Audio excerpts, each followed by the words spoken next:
trouble. It's not my fault, all this. I also lost my friends, I lost my baby. That is looking crack, only today want to change. He wanted us, so they couldn't try more like to feel.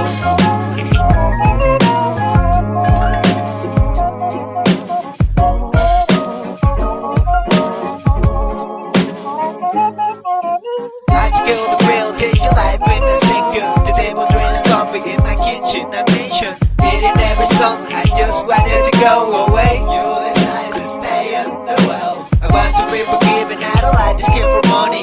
Sorry I was scared, you're not the way it feels. Like to sleep waiting for someone to come in and kill you. The final thing is that now we're not afraid of anything. Cause they're gonna kill anyone that feels so powerful. They try by you every new skin of everything is confusing. You will be good but you will be more. You will be good but you will be more. You will be good but you will be more. Alone every day it is a praise of pleasure. Good morning and welcome to Dynasty 365, where the film will set you free. I apologize for the missed day yesterday. I had to help take a rescue cat to the northeast corner of Iowa to a cat sanctuary to help my friend out. And so we were on the road pretty much all day and then exhausted by the time we got back. It was pretty cool. There was about 500 cats there and just a pretty unique place. But we're going to have an episode tomorrow on Saturday to make up for the missed episode yesterday. Then going forward, it will be on the regular Monday to Friday schedule. Today we're going to go over the NFL news from Wednesday, and on tomorrow's episode we'll go over the news from Thursday and Friday. Then we're going to talk about how to remove bias when you make your dynasty decisions, and then we'll have the songs of the day. So in Wednesday's news, the Redskins signed John Bostic after Reuben Foster's injury. Bostic isn't a great linebacker, but neither are the rest of the linebackers in Washington. He's a fringe ad in deeper IDP leagues, but I personally would not be interested in his services. The Pioneer Press reports that the Vikings offered Kyle Rudolph a 5-year contract extension. Rotoworld is starting to back off of their insistence of a trade or a cut of Rudolph. They keep coming back to the $7.6 million cap hit as evidence, but that isn't a large cap number for a tight end with his proven blocking ability and receiving competence. This is just one example of how the recent rookie bias leads to incorrect assumptions about the probability of an event taking place in the future. The NFL announced that Cleveland will host the 2021 NFL Draft. Las Vegas already has the 2020 Draft, and Kansas City has the 2023 Draft. It's just a for-your information for fans of the draft and people in the area, or those thinking about making a trip. For the Panthers, Greg Olsen was cleared for all football activities. He's coming off of a broken foot and will probably play one more year. It does delay the fantasy usefulness of Ian Thomas for a little bit longer. Thomas struggled at first last year, but he improved over the course of the year enough to be optimistic about his development moving forward.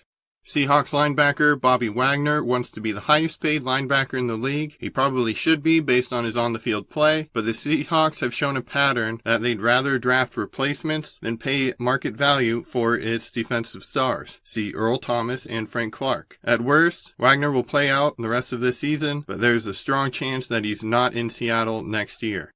In 49ers news, Richard Sherman says he's back to normal. With most players, it would just be noise, but Sherman does have a history of being pretty accurate. He'll have to be healthy and effective for the 49ers secondary to improve on last year's season. Their quarterback Jimmy Garoppolo is limited in OTAs. This isn't very surprising news to me, coming off of an ACL tear. Right now, he's only doing 7-on-7 work and not full contact drills. As long as there's no setback, deploy him as you normally would. Dallas Goedert is apparently playing well in Philly during OTAs. This doesn't surprise me either, as he was my pre-draft tight end 1 last season. Rotoworld's news blurb goes on to claim Goedert won't see enough targets to be fantasy relevant. This is in spite of the head coach claiming that they're going to use more 2 tight end sets, the fact that it makes more sense to put the best players on the field, and that Wentz loves targeting the tight end position. This is another example of opinion bias contradicting the news story they report at Rotoworld. In my opinion, it's a great source of news, but a horrible source of analyzing that news. Now let's talk about how you can remove bias from your dynasty decisions. Most of us are unaware of how the thoughts, beliefs, and prejudices that we hold affect our decisions. The first step is to identify the biases that you do have. The question is, how do we do this? I recommend writing down your predictions on a player or a team situation, draft pick, whatever scenario you're making a dynasty decision about, and then see how that changes over time. So that means every month or every time more information comes out about that situation, write it down on that same piece of paper. It doesn't have to be every dynasty scenario or decision that you make, but here are a few examples that you can try out to try and identify your biases.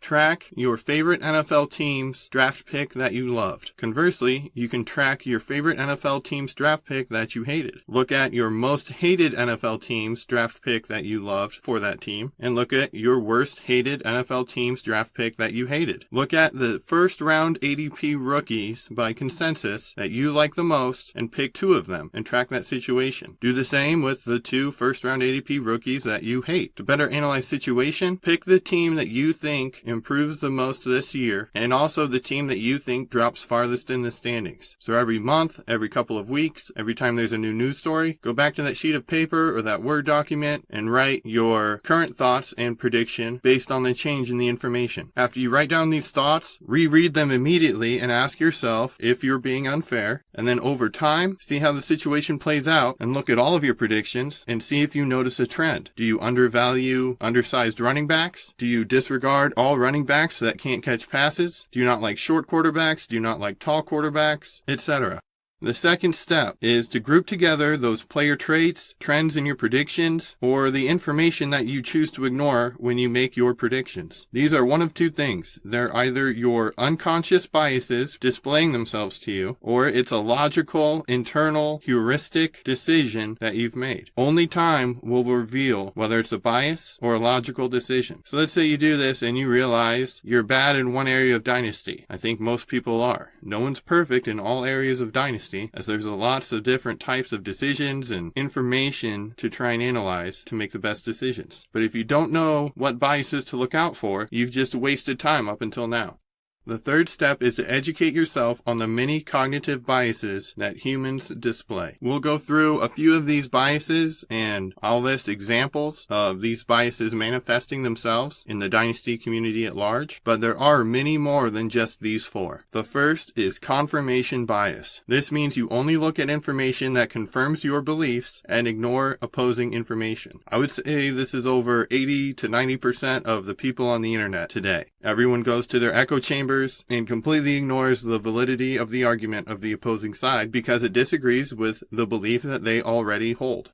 A few examples of this. Say that last season Rashad Penny was your running back 2 before the draft. Then the NFL takes him as the second running back. That could lead you to believe that Chris Carson sucks and Rashad Penny is the day 1 starter. And I know many people in the Dynasty landscape had this opinion. Even using my methodology, there's a possibility of this confirmation bias. But personally, I had Rashad Penny as my running back 9. So I would have had him with a higher uncertainty rating, which probably would have led to me not selecting him where he was going in rookie drafts. Let's look at another example from last season. Say Darius Geis was your pre-draft running back 2. Well, the NFL took him as the 7th running back, and 15 teams passed on him after the 6th running back was taken. Geis was still drafted at 1.02 in almost every single league, and every single story about Geis since before he was drafted has been negative news for Darius Geis. And still, he is valued as if he's a top running back from that draft class. Geis is a great example of confirmation bias at scale.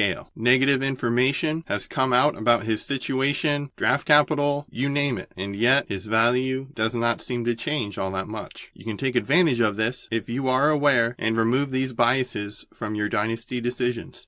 The next bias we'll talk about is called anchoring bias, also known as the first impression bias. Geis is also a relevant example here. He's actually a great example of almost every bias there is when you look at the discussions about his value on the internet. Another example of first impression bias are those people who look at the combine results before anything else, whether they do or don't watch the film. You've got that preconceived notion of their athletic testing before you watch the player perform. That also happens in reverse. I watch watch the film and then look at the combine numbers. So I could be more biased to my first impression of that player on film. I honestly don't believe I have this bias because I'm aware of it and I check for it often, and I do combine the combine and NFL draft results with my original perception of this player watching the film. How do you check yourself for this bias? Ask yourself, do I quickly make a judgment and decision on very little information? This is rampant in the Dynasty community, specifically the predictive analytics people, the combine people, and even purist film watchers. If you're making a decision based on a small percentage of the information, you're most likely suffering from anchoring bias. I would say this is approximately 80% of all Dynasty players. Pay attention to how you feel, and if slowing down and weighing all of the information causes discomfort. I think Mecole Hardman is a prime example for this. If you haven't noticed the response online, most people are very uncomfortable slotting Mecole Hardman very high in the first round because he wasn't a pre-draft, highly talked about player. If you slow down and look at the entire situation, most people have discomfort with Mecole Hardman being the 1.01. Anyways, if you do feel discomfort when you slow down, look at the entire situation, project stats, all those things, it's most likely a hidden bias that you suffer from. This anchoring bias is why I don't only rely on the film. I do adjust my film grades with the combine, and then I adjust that total pre-draft rank with what the NFL draft said. I then look at the situation each of these players are on their respective teams, and I pay attention to the news after they enter the NFL. Now, this next one I'm accused of on a regular basis, and it is the overconfidence bias. I would argue this is most Dynasty owners. This is when you place too much faith in yourself, your knowledge, and viewpoints, and it can limit the players that you choose to select and result in a less than optimal decision. I avoid this bias by realizing the future is uncertain. I listen to other film scouts, I listen to other opinions, even if they disagree with what I currently think, and then I'll go back to the film, try to research that player, and figure out if I am suffering from overconfidence. Now, sometimes I go back to the film and my opinion doesn't change. Deebo Samuel would be an example of this. It changed in a little more positive direction, but I still didn't move him up a whole ton. Same with Hakeem Butler. It's possible I'm wrong, but as we've talked about before, you have to make the decision or you're never going to learn how to make a better decision. So maybe I'm wrong on Hakeem Butler. Maybe I'm suffering from confirmation bias as he went in the 4th round in the NFL draft. Only time will tell if you're suffering from one of these biases or not. That's why you have to physically track your predictions. This overconfidence bias is also why I only look to remove uncertainty and not predict the future.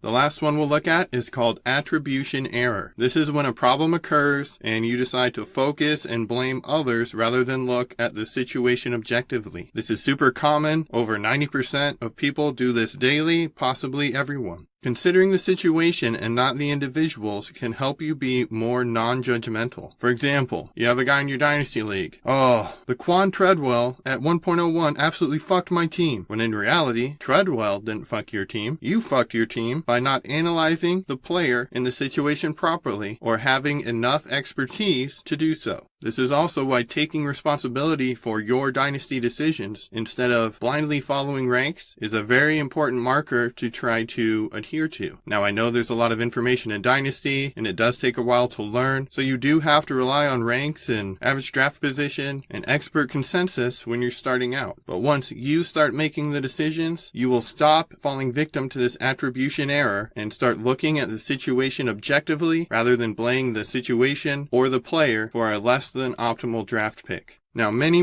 more cognitive biases exist out there. I encourage all of you to look them up and study them and have the awareness and emotional toughness to turn the lens towards yourself. You cannot prevent yourself from being victim to one of these biases unless you actively look for it and track your behavior and decision-making methods over time.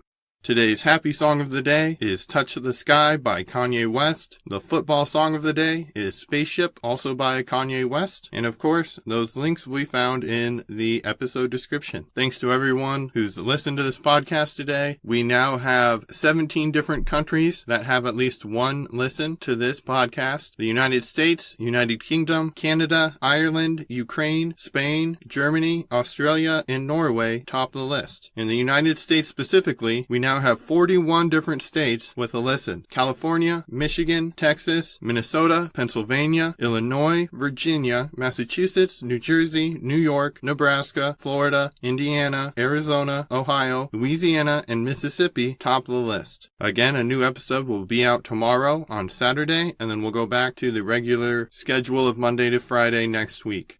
You've been listening to Dynasty 365, where the film will set you free.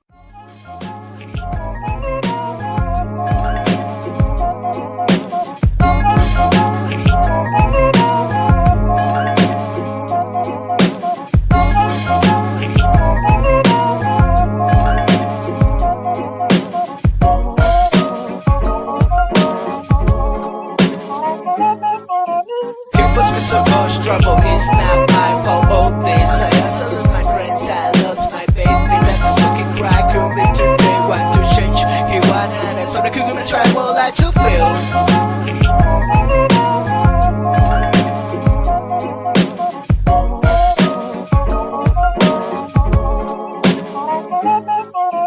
I'd kill the bill, take your life in a second. The table drinks coffee in my kitchen, I mentioned eating every song, I just wanted to go away. You decide to stay in the well. I want to be forgiven, I don't like this kid for money.